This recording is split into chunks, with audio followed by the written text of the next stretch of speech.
Track 25. Listen to part of a lecture on events leading up to the American Revolution. Okay. While I think of it, on Tuesday, I was originally going to show you a documentary film about a town in New England that was founded in the colonial period. But it looks like we had a mix-up at the library, and they lent it out to someone. So I won't be able to show you that until Thursday's class. So instead of what I told you before, do the readings over the weekend and be prepared to discuss them on Tuesday. Hope that doesn't inconvenience you. Okay. We're going to be talking about the American Revolution, or what we often call the Revolutionary War. And we'll talk about 2 or 3 laws, the Sugar Act, the Currency Act, and the Stamp Act. They were all enacted soon after the French and Indian War ended in 1763. The British had won the war, and as a consequence, gained a lot of territory. But there was a downside to the victory. The war had cost a lot of money. So British Parliament looked for ways to make sure the trade money from the American colonies came back to Britain. The increased money would help pay for the war. The way the British decided to get the money was to put taxes on certain purchases and to put limits on what kinds of goods the colonists could buy and sell. And that's where the trouble started. The Sugar Act was passed in 1764.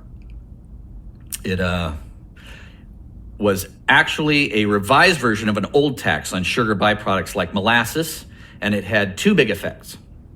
One, Parliament lowered the tax on molasses, but increased the tax on sugar and certain kinds of cloth, coffee, some wines, and fruit from the tropics. Second, it made sure the taxes were collected. The old tax on molasses hadn't been enforced very well. Now, what this did was mostly it made it difficult for rich people. They were the ones buying the wines and tropical fruits and refined sugar. So, as you might imagine, it made it difficult to get things they wanted.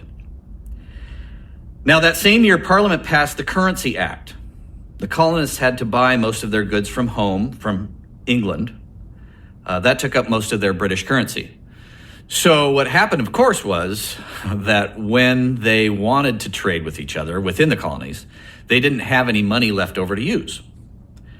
That gave them an incentive to come up with their own paper currency. Some was backed by,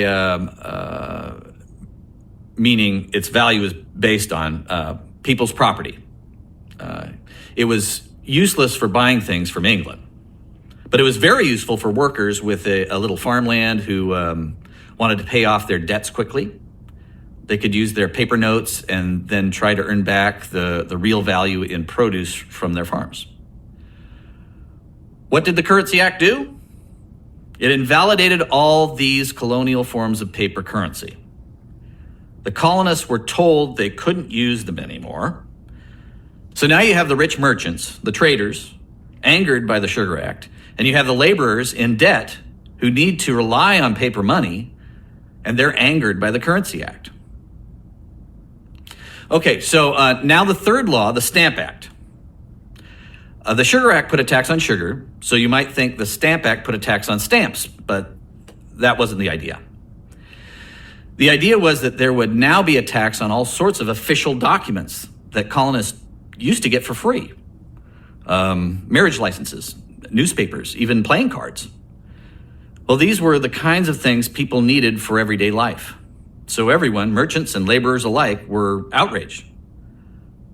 Now, I'm leaving out some things in the sequence of events, such as the British government adjusted some of the provisions of these laws when the colonists complained.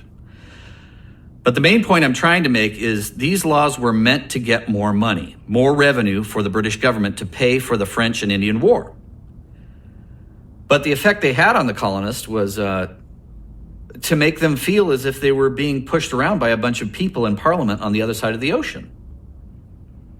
Now, up until this point, the taxes in the colonies had been administered by local governments in the colonies themselves.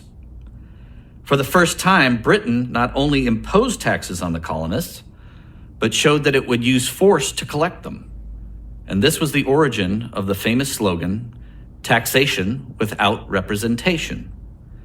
And it stoked the movement among the colonists to be free of British rule.